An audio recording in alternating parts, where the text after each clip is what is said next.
네, 여러분 안녕하세요. 박윤희 교수입니다. 네, 오늘은 면접 11번째 시간이에요. 그래서 상사가 부당한 업무를 지시한다면 어떻게 하겠는가?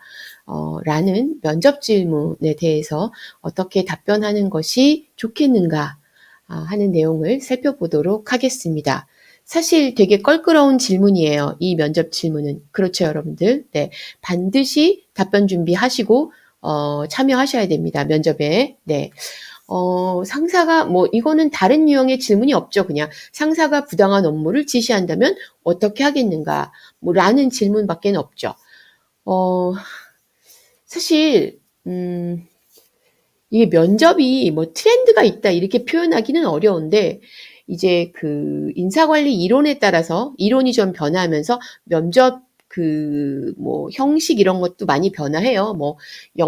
예전에 없던 역량 면접을 본다든가 이런 식으로 또 최근에는 AI 면접, AI 여검, 역량 검사라고도 하는데 AI 면접을 본다든가 그 AI 여검이라고도 하면서 또 면접이라고도 하는 이유가 컴퓨터 앞에 앉아서 여러 개의 면접 질문을 받죠. 그리고 거기에 대해서 답을 해야 되니까 AI 역검, 역량 검사라고 하는데 다른 말로 AI 면접이라고도 우리가 얘기를 한다는 거죠. 네, 이렇게 약간 트렌드를 반영하고 그 면접도 약간 그 기술 발전에 따라서 진보되는 거는 기정사실이죠.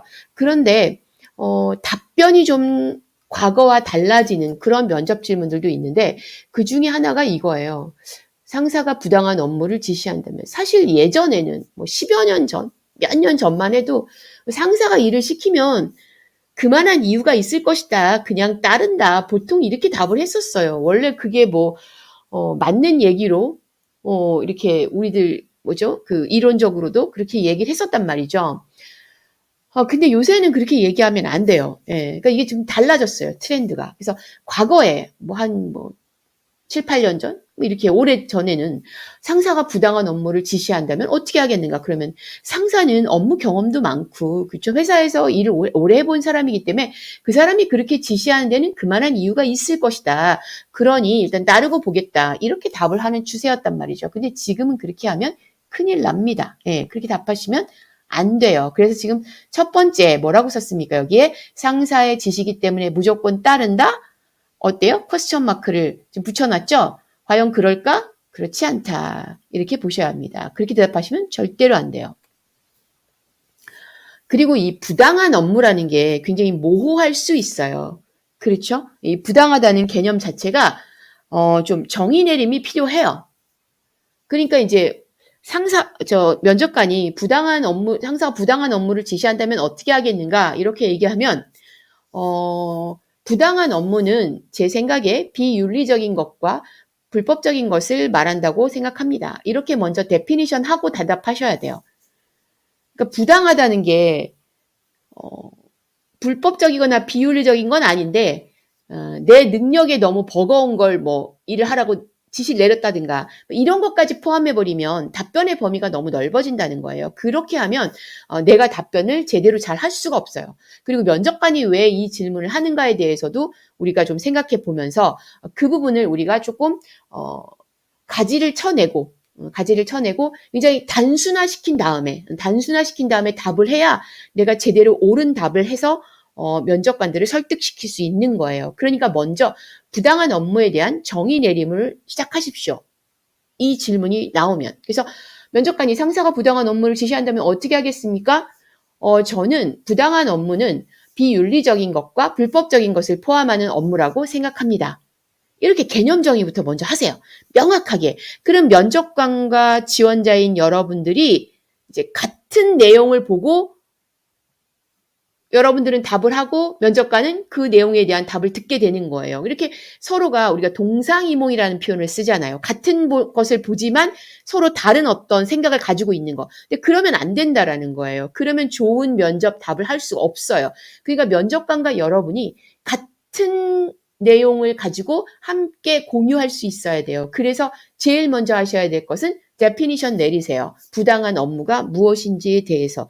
그럼 여러분이 저는 부당한 업무는 비윤리적인 것과 불법적인 것을 말한다고 생각합니다. 딱 이렇게 데피니션을 하고 나면 면접관도 딱 여러분이 정의한 그 내용으로 생각을 할 거란 말이죠. 그러면 이제 오해의 소지가 없는 거예요. 없어지는 겁니다. 명확한 정의 내림 반드시 먼저 하고 답변한다.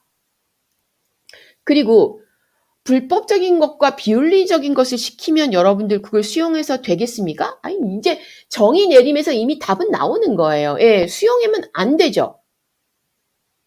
그렇죠? 그래서 이렇게 답을 하셔야죠. 저는 부당한 업무는 비윤리적인 것과 불법적인 것을 말한다고 생각합니다. 그렇기 때문에 그대로 수용하는 것은 아니라고 생각합니다. 그래서 먼저 상사분에게 이걸 지금 지시하신 게 맞냐 이렇게 반드시 다시 질문해보고 또 그 부분을 확인하는 것이 맞다고 생각합니다. 여러분 그래야죠. 상사가 부당한 것을 지시하면 어때요? 예, 그게 정말 이걸 하라는 건 맞느냐 이렇게 물어봐야 될 거 아닙니까? 확인해야 될 거 아닙니까? 그러면 상사분이 어때요? 내가 시키려고 그러는 건 그거 아니다? 이렇게 서로 커뮤니케이션에 오해가 있었을 수 있잖아요. 그걸 바로 잡을 수 있는 여지가 있죠. 그러니까 반드시 되물어서 질문하고 확인하셔야 돼요. 이런 단계를 거치는 이유는 지금 설명드렸죠? 예, 내가 지시를 잘못 들었을 수도 있잖아요. 오해했을 수도 있잖아요. 그거를 명확히 정리하고 넘어가야죠. 반드시 되짚어서 질문하고 그것이 맞냐고 확인하셔야 돼요. 근데 그거 맞다고 해요. 그럼 어때요? 거부해야죠. 거부할 때 저는 못합니다. 이렇게 하는 게 아니라 그렇죠? 그렇게 답변하면 안 되죠. 그렇게 하는 게 아니라 물었어요. 자, 이렇게 답변하면 되겠죠? 저는 부당한 업무가 비윤리적이고 불법적인 것을 말한다고 생각합니다. 그렇기 때문에 정말 상사분이 저에게 그 내용을 지시하신 것이 맞는지 다시 한번 질문하고 확인할 겁니다. 그런데 그것이 맞다면 저는 상사분에게 이것은 비윤리적이고 불법적인 부분이기 때문에 제가 업무를 따르기 어렵다고 답변 드릴 것 같습니다. 요렇게 답변을 하셔야 됩니다. 예. 거부합니다. 이렇게 답변하면 안 되겠죠. 예, 그렇게 하셔가지고 깔끔하게 정리하시면 한 서너 문장 정도만 딱 얘기해서 깔끔하게 정리가 끝나겠죠. 그래서 면접관과 여러분이 같은 내용을 보면서 질문도 하고 답변도 하고 그래야 오해의 소지가 없다. 그러기 위해선 제일 먼저 명확하게 부당한 업무가 무엇인지에 대한 데피니션, 정의부터 하고 그리고 그것을 정말 상사가 나에게 시킨 게 맞는지 되물어서 질문해서 확인하고 만약 그것이 정말 비윤리적이고 불법적인 것이라면 이거는 회사 규정상 또는 법적인 부분이 있어서 제가 따르기가 곤란합니다. 어렵습니다. 이렇게 명확하게 답변을 해야 합니다. 그런데 질문하고 확인하는 단계에서 비윤리적이나 불법적인 게 아니었던 거예요. 커뮤니케이션에 오류가 있을 수 있잖아요. 그렇다면 어때요? 비윤리적이나 불법적인 것이 아니라면 따르면 되겠죠. 네, 이렇게 답변하시면 큰 문제 없으실 겁니다. 네. 자, 오늘은 그래서 상사가 부당한 업무를 지시한다면 어떻게 하시겠습니까? 라는 면접 질문에 답변하는 방법에 대해서 살펴봤습니다. 여러분 제가 개인적인 이유로 인해서 잠시 휴식기를 가지려고 해요. 그래서 빠르면 8월 중후반쯤, 늦어도 9월쯤에는 다시 찾아뵙도록 하겠습니다. 그리고 그 즈음에 제가 어떤 이유로 휴식기를 갖게 되었는지에 대해서도 설명드릴 그런 기회가 있을 거라고 생각합니다. 네, 여러분 시청해 주셔서 감사드리고요. 저는 한 두세 달 후에 다음 영상에서 찾아뵙도록 하겠습니다. 네, 더운 여름 건강하게 지내시고요. 네, 다음에 조금 시원해지면 찾아뵙겠습니다. 여러분 시청해 주셔서 감사합니다.